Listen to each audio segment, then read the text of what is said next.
Good morning, YouTube. Thank you guys for tuning in. Happy Saturday to everyone. This video is a continuation, actually, of video number 4. I got cut off on video number 4. I only have 15 minutes to do each video, and I have a lot to say on the topic when it comes to hair and clothing and decoration, so I can go on and on and on and get cut off. But before I continue, I wanted to briefly discuss something that I saw this week on my way home from work. I think it was Wednesday or Thursday evening on my way home from work. A group of teenagers playing around in the subways right next to the train tracks. One of them, her phone fell in the tracks, and I can tell that for a moment she thought about going in after the phone because she was looking and trying to see exactly where the phone was, and then there was this nervous laughter like, she's going to be in trouble or something like that. Thankfully, her common sense kicked in. She never went in to retrieve it. Um, there was a lot of adults around. I don't think any of us would have allowed her or any of our friends to go in after the phone. Unfortunately, the train that came up after her phone fell was my train, so I never got to stick around to see what happened. Hopefully, nothing happened, meaning she didn't go in to retrieve the phone or anything like that. I just wanted to make the point that if you travel by train for any reason and something valuable on your person falls in the tracks, do not attempt to retrieve the item. Leave it there. There is nothing that you're carrying on your person that is more important than your own life. It's very dangerous to go in the tracks to try to retrieve an item, and it goes without saying why. You can be killed. Um, if you must get something that fell in the tracks, I would suggest get an MTA worker, someone that works for the train station, for the company, or get a police officer to retrieve the item for you. Teenagers and young adults, I don't care how much the phone costs. $500, $1,000, it does not matter. Your parents and loved one would rather you come home that evening and be safe and sound than have you dead because you jumped in the tracks trying to retrieve a phone. And I'm sure all the parents out there would agree with me on that one. Okay, good. Now, having said that, that is off my chest. So the last point I wanted to make regarding video number 4 was that the other protective style that I personally like would be the full head sewing hair. Not the wig, not the full head wig, but the full head sewing hair. That's where all of your hair is braided up and protected. It's braided up, and then the ends of the hair is sewn down, it's stitched down so that it's not sticking out. Um, and then the fake hair is sewn on top of your own hair. Now, two reasons why I like that style as opposed to all the other styles that I mentioned in video number 4 is because, one, there's none of your hair sticking out. This is a full head weave, so your entire head of hair is covered. It's all supposed to be sewn up, braided up, and stitched down, so there's nothing sticking out. Second reason why I like that, because it's a great protective style. Your hair is all tucked away. And the second reason why I like that is because in these day and time, the economy, is in a bad place. Nobody have any money. Hair is very expensive. If you're buying hair to put on for protective styling, it can really start costing you a lot of money. Any good weave would cost upwards of $20, and then you have to pay somebody to put it in, or you have to take the time to put it in yourself.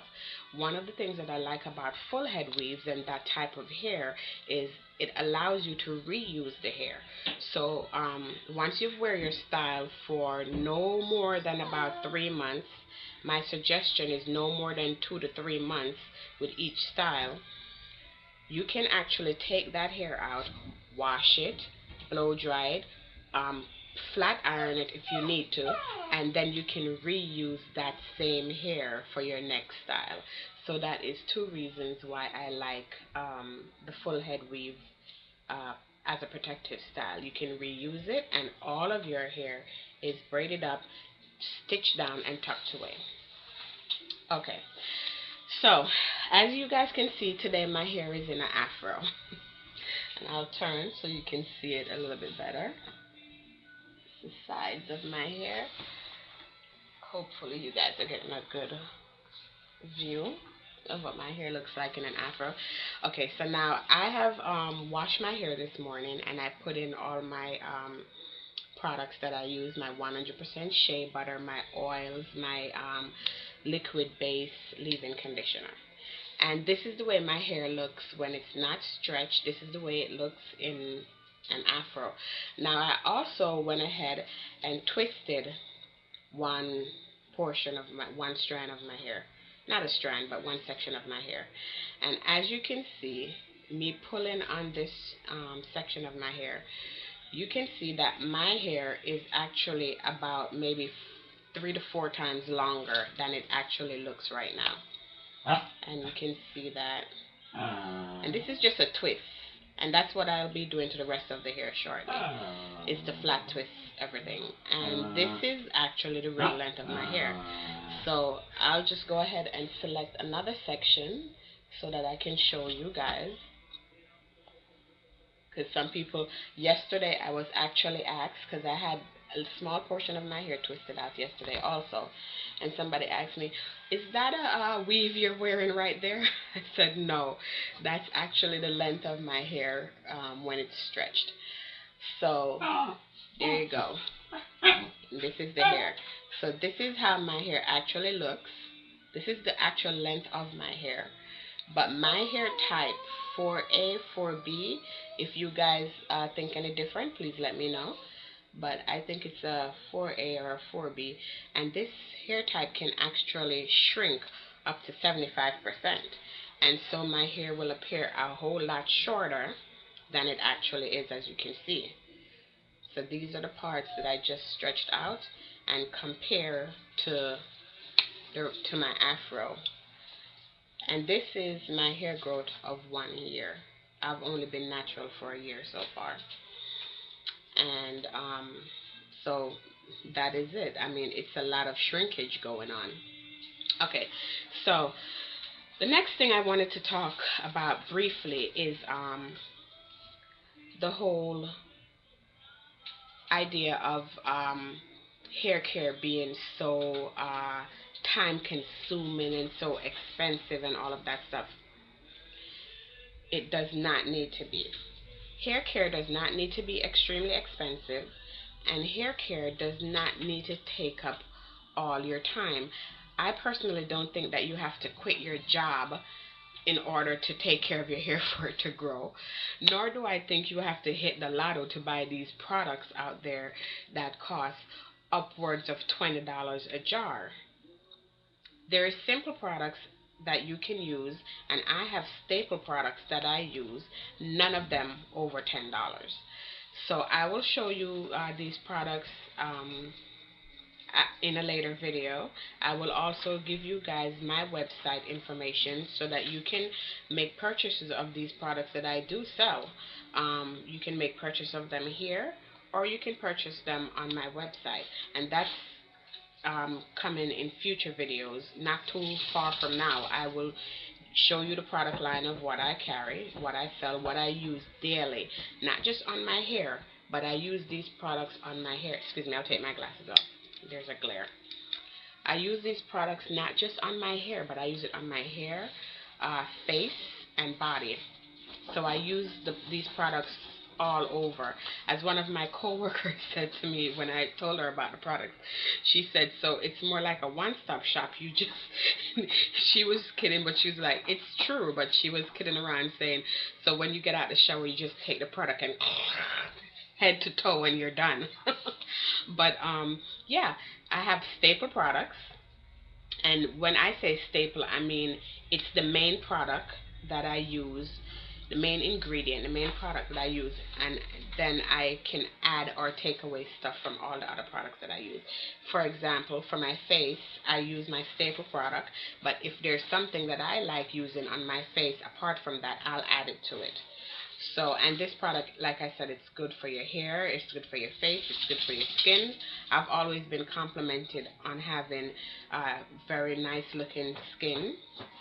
People have stopped me in the street, and this is not, to say that I have the best skin in the world or anything like that, but people have stopped me in the street. Women and men have stopped me, mostly women, to compliment me on my skin, and the the wording that they use is always, "Excuse me, I'm not gay or anything, but I want to tell you that you have beautiful skin." And normally I said, it's okay, thank you very much. I'm used to it. Um, Also, I've always been complimented on my hair, and I have to say that most of the tricks or secrets that I'll be sharing with you comes actually directly from my mom.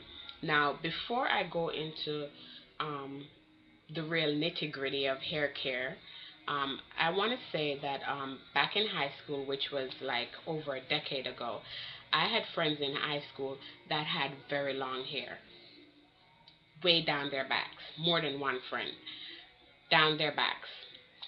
And I thought about it. We didn't know much about hair care back then when I was in high school. I'm 39 years old now. What did we know about hair care? And these individuals that I'm talking about, they knew less than I did. My mother knew about hair care, and she was trying to teach me. I was being hard-headed and not taking it in. But my friends, some of them knew less than I did about hair care, and their hair was practically like wasteland. What were they doing different than I was doing, or than other people that I know was doing? These ladies were wearing their hair in protective styles almost every single day. Now, did they know that's what they were doing? No, they had no idea that they were wearing their hair in protective styles, which enables it to grow because of the low manipulation of the hair. They had no idea that's what they were doing, but that's precisely what they were doing. And because of that, it allows their hair to grow really long. And the rest of us looking like, oh, what is she doing that I'm not doing? What she was doing is what we should all be doing or not be doing, which is combing our hair every single day. Now, my hair stays in these twists since I became a natural. Well, not I should not say since I became a natural, but for the past few months, my hair remains in twists 6 days a week, 5 to 6 days a week. And on the seventh day, I will take the twists out. Maybe wear the hair in an afro if I'm going somewhere, just because I like seeing my hair out every now and then.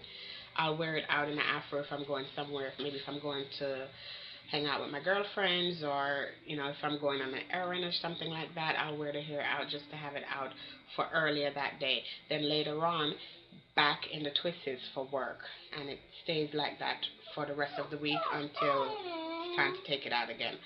um, as I've said in one of the videos last week, I think it was video number 4, I've decided to wear my hair in twists for 2 weeks at a time now.